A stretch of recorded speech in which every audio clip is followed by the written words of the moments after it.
For this is the first day of our prayer week for Father's House. Amen. I think around the world, Tonga is the only country that does this.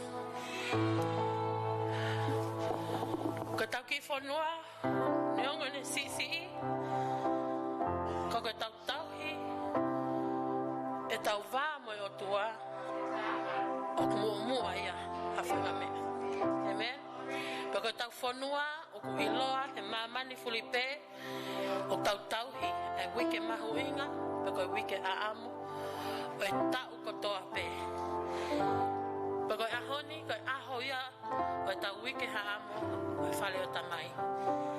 Ko tuku ha FATAI, ke eiki, e ne ome whainga maalia, ko ni ka te au, pehe ke uki loto whale, family, ke mautataki, o e tau aho uluaki, o e tau wike haamu, o e whale o tamai. Ka whakaheke heka ene tau waka, sias. Tau alu whakataha. Tau tu whakataha. Tau wheo whofan. Mo tau whe toko ni aki I he ofa ata ai o tua. Ko talitali lelei ene ai. Whaiwhekau, pehe ke ono whale. Toko ni whaiwhekau, pehe ke ono family. Ke poate, o kau tangata kotoa pe, whewhine kotoa pe. Heke tau talavau me fine mui me whanau I ki kotoa pe. Ake huafa o tau eko si sukalaisi. Hallelujah. Ko kole ke tā mea. Tā mai pe a tau hiva, teo ke tau hu mo whawhetai. Teo ome ki isame koe ni ke teo ake o tau ngai loto. Whaata o tau ngai loto, siasi. Ke tau kamata, ake tau wike koe ni. E same ni mataha. Before I share my psalms, I like to share from yesterday's reading.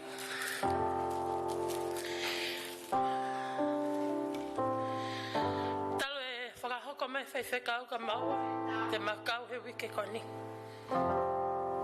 Oe ku teke ngā we. I he uhinga pea a aku. Penau lea ko koa, he ka ke ukau e ngā we whini. Ko he taimna lea e whaiwhekau a nea whi. Nei la vea Uike Lotu. O uiki maua, ke whai ngau e iki. Hallelujah. Ko hama ukai ke utua whai ngau e taimini. Praise the Lord. What am I waiting for? Yes. This is the beginning. I need to step out. Praise the Lord. Step out into this unknown things that's prepared in our lives. Hallelujah. The pastor said, the choice is yours. I never told my husband till this morning that I'm going to do it today. Praise the Lord. I told him this morning in our family prayer this morning, I said, Hallelujah. Teo tataki e ta familia honi. Ka ke Malanga, wholofo like. Thank you, Lord. Siasi. Ka ki same o kongo mak tau tolu. Whakaata o tau ngai loto. Teo ke ta humo whawhetai. Taha same ni mataha. Ves hongo fulu. Ke taha ua. Create in me a pure heart, O God. Amen. And renew a steadfast spirit within me. Do not cast me from your presence or take Holy Spirit from me. Restore to me a joy of your salvation and grant me a willing spirit to sustain me. This is a reminder from David to us. Hallelujah. Let's renew our hearts and let's be like David to praise our Lord joyfully. Kola ke tā mea ke tā mātau ia. Tā hū mo whawhetai. Neo fie fia e na pehe mai ke tau ki e vale o si oa e tu homa wa I o ngahi lotoa e sai o ne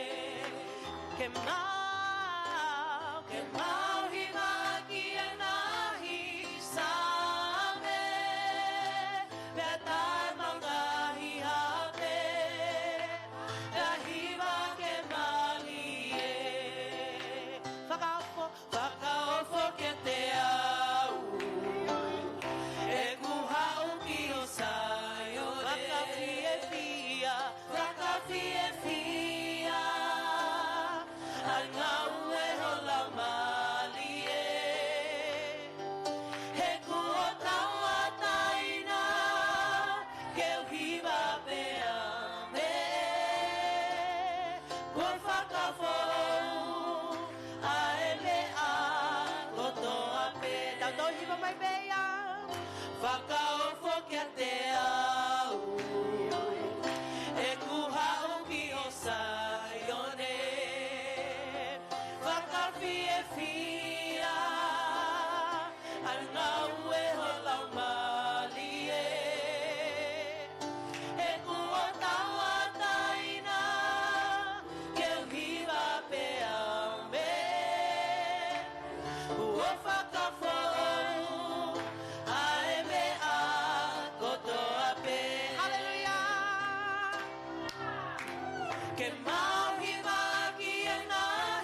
church sing it. You are worthy, Lord. You are worthy of it all.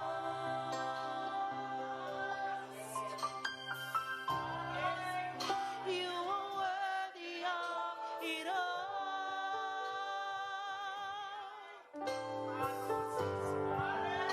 For from you are all things, and to you are all things. You deserve the glory. Hallelujah, Jesus. Oh Lord, we worship you. We worship you.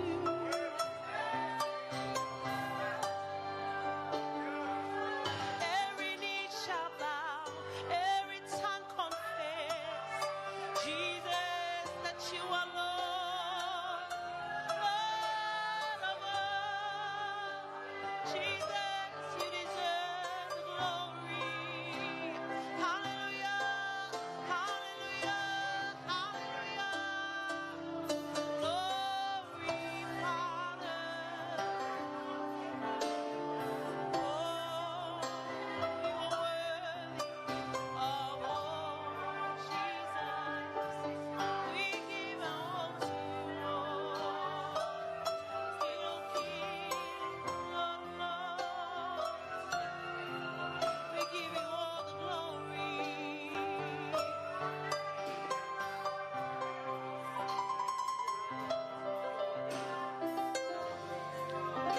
You are worthy of it all.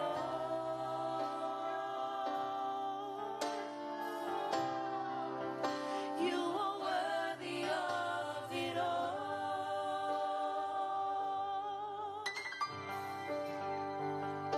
For from you are all things, and to you are all things. You deserve the glory. Hallelujah. Shandara Koriandra Makikiriandra. We worship you, Lord. Glory, glory, glory, glory, Jesus. You deserve the glory.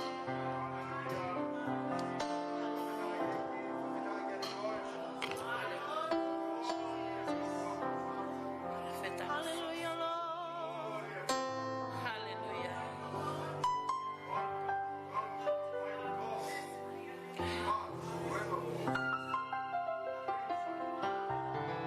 O tonga e tau whamau-mau e loto-lotonga e tua sias kole atu taimin ki o hake e tamo e loto whia mau. Every single one in this room, Lord Jesus, Yes. has their own needs, Hallelujah. and only you can see. Yes. Glory be to your name, Lord.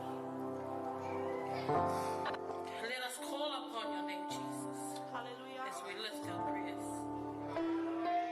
On the count of 3, call his name. Jesus, Jesus, Jesus. Hallelujah. 1, 2, 3. Jesus. Jesus,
your people. Uplift their needs and their wants, Lord Jesus. I ask your Holy Spirit to be with us today, Lord Jesus.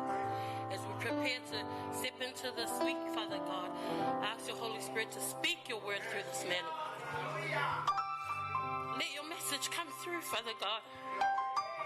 For your kingdom will be done here on earth as it is in heaven, Father God. We thank you and we glorify your name, Lord Jesus. Give us the strength to continue this prayer week upon each and every one who takes part this week, Lord Jesus. May your Holy Spirit be with them. Hallelujah. In the name of Jesus Christ we all pray. Amen. Glory, glory.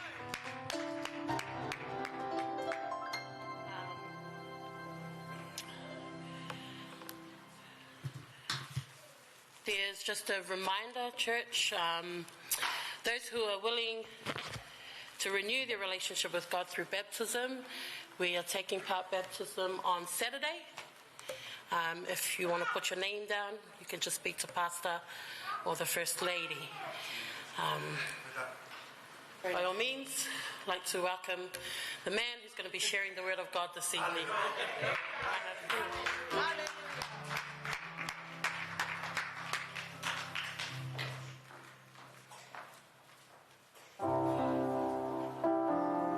Hallelujah.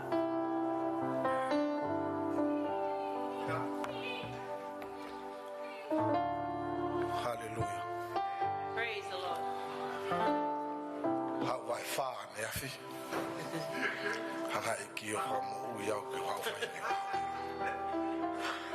Ko lo tu ya ke o tu. Ke mana pe ko e. Me a ko.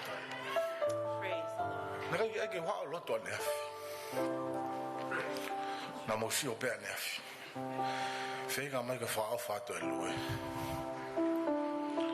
Kana kore ke eki. Na wale a tona ki o whai mau kai papa ki o. Na tau ia hau ai whihai. Me hosi a mai ki wha o holo sai o nea ako ni. Me ni mea kwa e ia ako. O se whago ke toto pe api.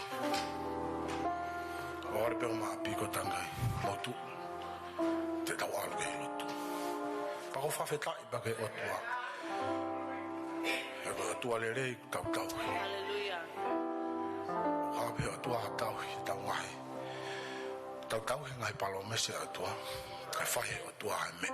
Praise the Lord. Tau whawhetai e ke o tua. Praise God. Whae peke kau hiwa ki fo hiwa. Nā kore peke hiwa ki fo hiwa. Pea. O ko ngau inga ia pe. E siasi. Pea whakau ke ki hiwa koe ni. O mawinga ke tawhi lau mare o tua. E tawhi me kau tā mea. Tawhi at mai whola e o tua haka mi tolu. Praise the Lord. Peke tau whanongo. Ngā ue lau mare o tua e tau ngā. Koe tau lotu ia whare o ta mai. A lau mare o tua. Tau ngami tato ta utu. Pa tau whoki ki api. O kai ke ngā ue lau mare o tua. Pa kia no a mai e tau hau ke lotu. Koa we tangata ko mau inga i au ia. Ki whanongo pike leo e o tua. Ko leo e ne o tua. Ko leo e o tua. Praise the Lord. Ka pau te ke tumpongi o kai ke lau e. Koe ke lea te o tua ia ka koe. Te ke lau o folfola. Pe lea e o tua ka koe. Pa ka whawhita e ke o tua. Kore ka tā mea ki nā tā mea ki whahiwa.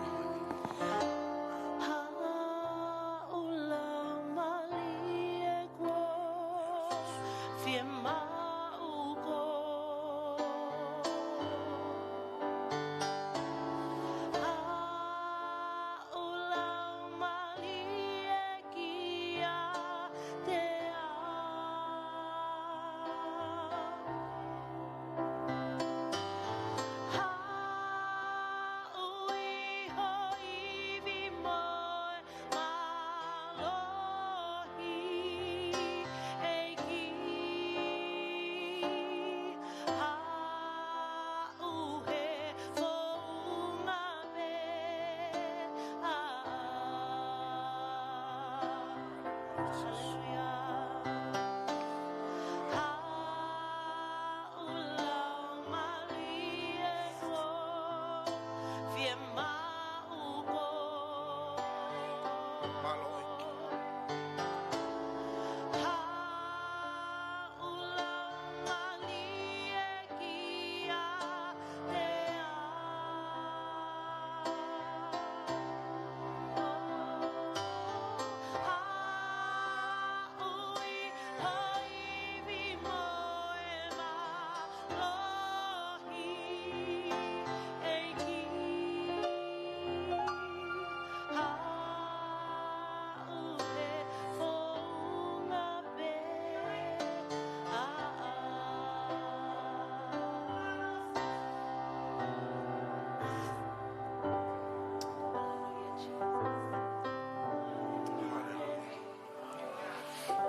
malo ni kau tame ba ye tataki ki tau tolu a koni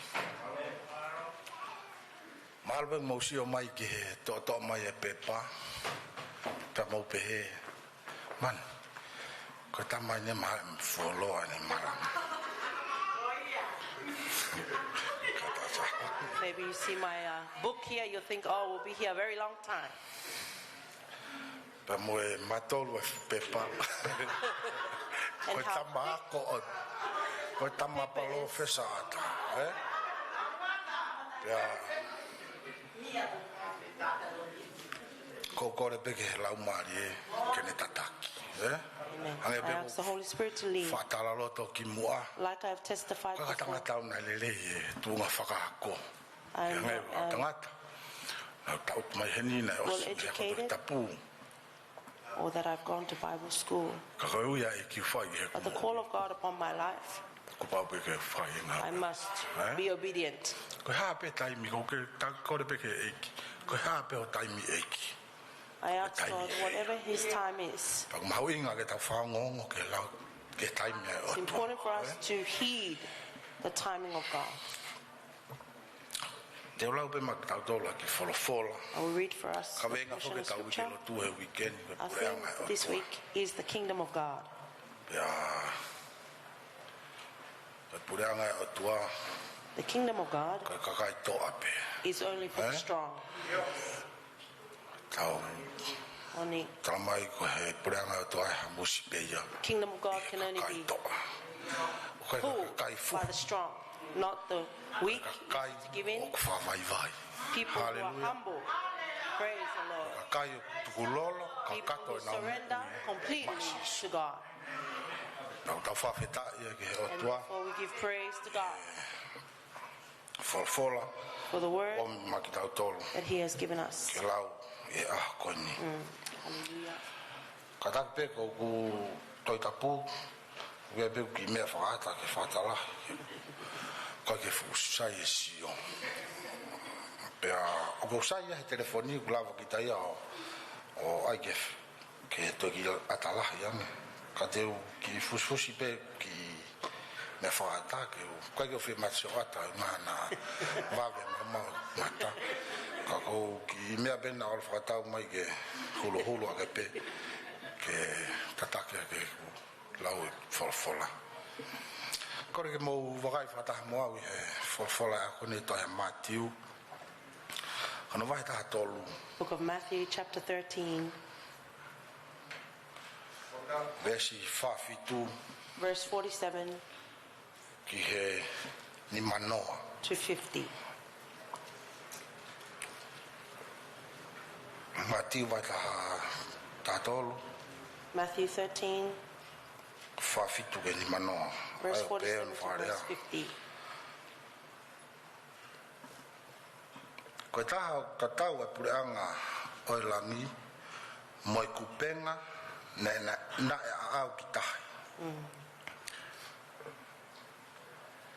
pe tau ai ngahi ka ke pe ko fonu ia pe nau taki ki uta pe nofo o tanaki ai lerei ki ngahi kato pe riaki ai kovi e pe he foki e hikuanga o mamani e hau ai kau angelo o vahei ai anghala me he angaton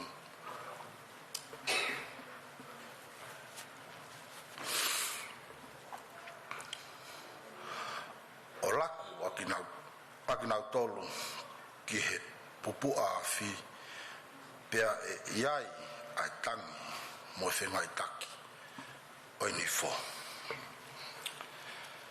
e ta mai mo whakamalo ki a te koe koe ni a wholofola kua lau a manaki ke vahevahe o ta mai o iki ai o tua o ke a whio i o tua a ta mai o bea koe ni hala ke poto ha mea ka koe ku mui mo e ku tuku pā ke whai ho whina ngalo e o tua koi ai ko tua e ako ni toko ni mai ko wholfola Ka tataki na tolu te na tautu fanonga ko forfola. Ta te fa mama ka kina tolu ke na mahino. Ai me uhinga ka forfola e a koni. Ya ngai lele mo halangi langi ke mo fa foki fa te nga fa na ya Christ ko mo fa mo ui. Amen.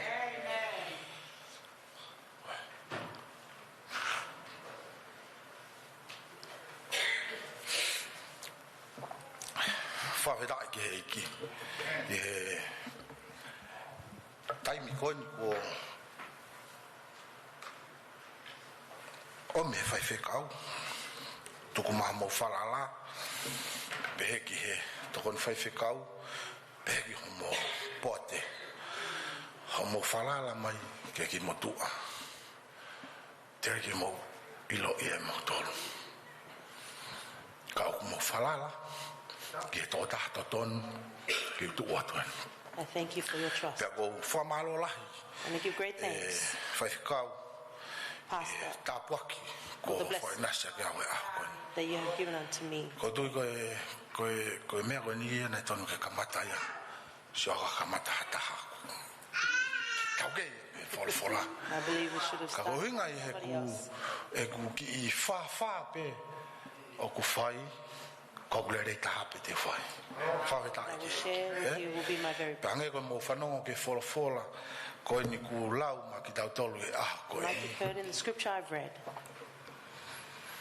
ko ngahi ta no fatata ni asisu these are the parables of Jesus. o la ngai ta no fatata ya There are many parables e foi vahe pe ko ni in this one chapter alone. ka ko ki foi vahe pe ni ko ki foi vesi pe ni ko to mai But this is o fa fe ona ki he ku mo ui in comparison with my life mo ngawe na akula ki ngawe ai and the work I've done before pe mo ki tau ke ki he ngai me ko ni and my understanding of these things. ko tu pe la ve pe mo me ai e mo to ko ni I ko ki believe mo to ko ni you mean na e alu tahi I was once ko ngawe tonga na alu tahi I was a fisherman in Tonga, pe na ngawe he vaka tau tai and I worked on many ships, pe ui au e ki ke walo ngawe he vaka ai wa we ma and God called me to work on a ko particular yote ship, ko ya na takai e pasifiki on a yacht that would go around the ngawe Pacific. vaka ko ya I worked on this ho wa ki yacht, no sila and when I came to New no foi Zealand, be ai and I stayed there, and now I'm here in Australia. fonua ko ni kai ke te mai pe haki i ka veinga e ku ki malanga he a ko The ni theme for my sermon this evening, o pe ona farea it is tana ki pe a lelei take or collect the good, pe ala kule vai me e ko fi throw away what is bad. pe Hallelujah. ko no te farea ta to pe ko me a kulelei Or in other words, take only what is pe la good kule vai ko e toenga and leave the remaining. ko tala no ko ni e kaunga kristiani This parable, fellow Christians, ko tala no fa tata ya sisu the parable of Jesus, one of. sorry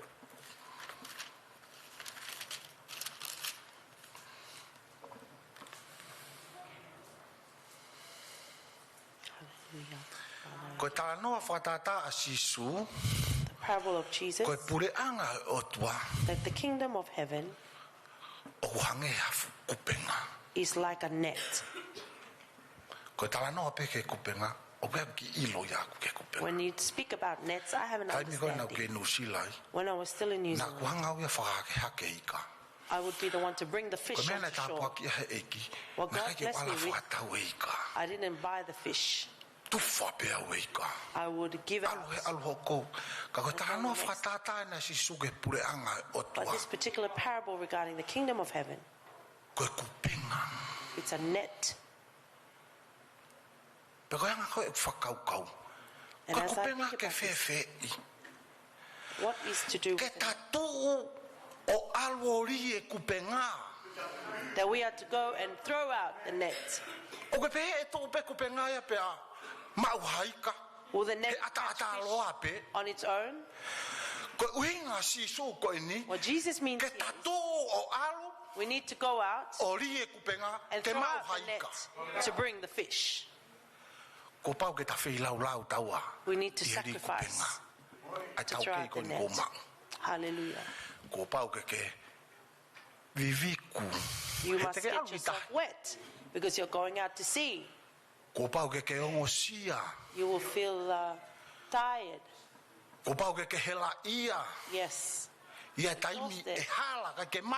There will be a time where you won't gather any fish. Ka tala mai e sisu. But Jesus said, Rie kupenga ki tahi. throw out the net. Ta whakawata te taimeni. Ka pau e ria kupenga Hawaii. But if we were to throw a net out into the water Kai peke mau haika ia. and no fish would come, would Tu be ke ka caught, pau ke haika Hawaii ko ni. perhaps that water has no fish. Ka ku whamanatu mai sisu ka ki tau Jesus is tolu. reminding us, Rie kupenga. throw the net. Whare o tamai. Father's house. Tau tō o rie kupenga. Go out and throw out the net. Fusi mai. Ka hala Pull it to e ri. If there's no fish, throw it out again. Taimeni te tau rie tau tolu pa tau pahi tau to he ri. Many times we can get tired Ko of pe throwing te out te the whi alu net. ki tahi. Do you think we'd want to go out to sea again? No. He kai te ke to whi alu ko ki tahi ka pau te ke alo ri to o wanoa ka ki te maha If you ika. throw the net out 20 times and you gather Ka no tala mai e fish. sisu. But Jesus Ri. is saying to us, Ri pe. throw out Ri, the net. fushi, Let ri. it down. Yes. Pull it Ka up. tala noa e tala noa ko ni. He ko sia whaka to tapu ko ni asi ai ko roa. Hallelujah. Ko roa ko ia. O ke ki ila ke roa. Kia ki whanua i haapai. Ki There motu is i haapai. A small island of FATAI. O ngā nau kei whai e nā tole mea. Nau alu he tahiwa hiwa ua ki haapai. In 1992, I went to Ki motu ko FATAI. ni ki motu ko where mea. Hika ano ni ma. Island. Hika ano ni ma hau me where mea. Sia ki he. Nau alu he tahiwa hiwa ua ki where mea. Na mau alu ai o roa. Pau And we whatonga went ai there ai with mea this ko e ni. thing called a room. Kari e roa. O kai ngai mea tapu ai o kai ngofua ke kai he taimi mea. Ne o whie kai ia. Even though they're hungry, there are things we're not allowed to Ai koe eat. roa. O alu koe ke whama opo i ka ke wha e taha ke wha o ke kato. Koe ika ke heke. There will be many different fish. Koe kupenga iau tānoa kia sisu. The kind of net that Koe Jesus is fusi speaking about. e ha ue ika ke heke When we he ia. pull it in, many different types of fish O will koe koha come. e kai ke te alat pe ki tā whiriwhiri pe i ka lerei. You won't O to o just pick ka the laku e fish. talamai. Ha u ka hatoa pe i ka ia It koe will ia. all come in. Pe koe ha halanu. Pe koe What ha color whainga matakari. or what kind of Ha. Talamai sisu. nationality, Ha type pe. of fish. Yes. He All talamai e konga whao se wholofola koe Well, ni. the latter part of this chapter says, E toki ha. Kau ange loia. the angels will come Tēnā toki whiri e nā and separate the Me wicked, a kulele i. or separate what is good, O ave ia whao ki he. and put it here, Pena o tok toa na tole mea o and they will kovi. take what is wicked O laku ia. and throw them into the blaze O of laku ko furnace. ia. When they're Ki thrown whetu ia. to a O place, kui kai te whai ana ai ai. there will be no calming there. Koe ke te whai ana ai ai. Koe kata koe. Komou kata. Are you laughing? Ka koe tala noa pia e wholofola. But it is the words of God. Hallelujah. Kai ke tau toi kata tau tori ai. Tangi pe. Only Moe kore crying atu there. pahataha. Nā ki mei vai e. And anyone who had any Koe taimi water koe that ia is iau. left, Si e vai ia. that time there will be a famine of water in Ka that hui atu ke whai place. whekau. Ringi maki me i vai heni. Ask the pastor, please pour Ue, me some mau me water. whai whekau te mai ai mau ai. Kai ke ka koe tala noa whakatata. But it is Tala a noa koe ni e whare tamai. Father's house. Tau fo o win. This is a new year. Na matala noa mo ku toko wā i e sapate. And I talked with E kamata e ma. my brother on Sunday Kamata e ma ri kupenga. as we Mo e started toko to wā. I throw he out wike the net kahao. next week. Paku kai ke whatonga e toko wā ku ase. But I can't see my brother, my fellow fishermen here today. Ke maua se ana ngā ue. Kai ke? Ko whamana tu aka ki tau tolu It e is a whare reminder to tamai. us, Father's house. Tauri e kupenga. Let us throw out the net. Li atu he ngā we. Throw it out in your workplace, Li atu ve e hala he. on the streets, E next mau door. pe i kai ai. And we will catch fish. Ko uhinga ya sisu ke tau laku e kupenga. What Jesus means Tau is for alu us. tō tau i mai hai. Let down the net Ke unga ke pure anga e o to tua. bring them Ta to whawheta the i kingdom ke of o heaven. tua. Hallelujah. E Thank wholofola. God for His word. Mea ko i tau ngahi mo ui. Teach our E lives aho koe ni. today. Ka ke ulota au ke te ke utatara noa te au ia.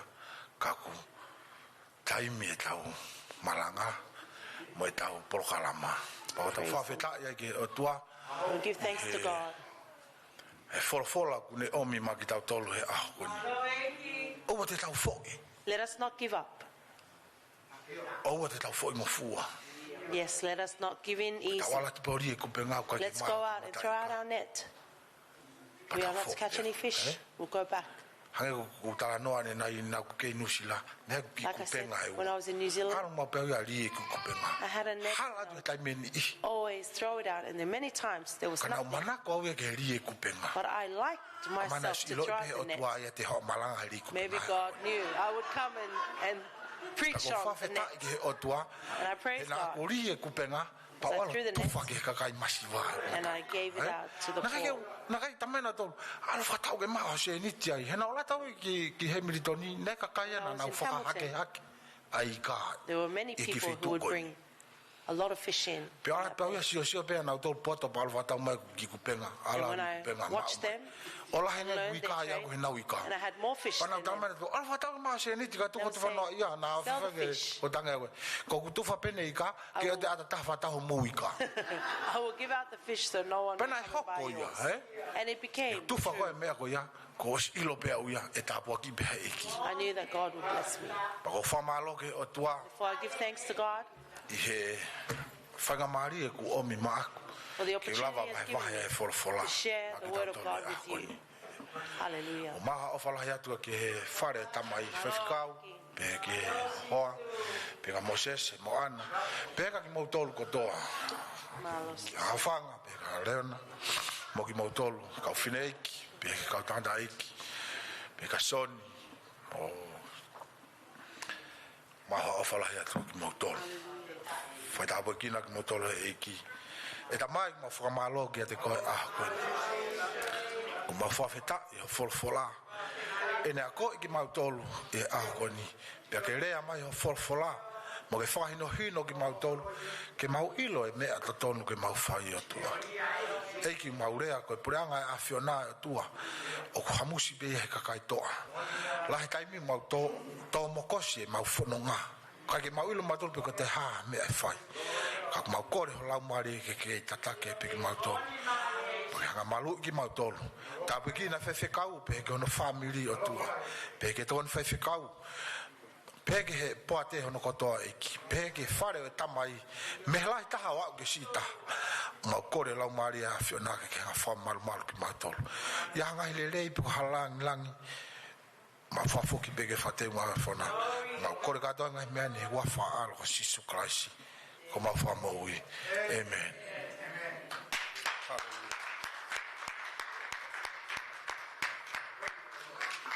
Worship thee. Hi.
mamalo apito. Have a great evening.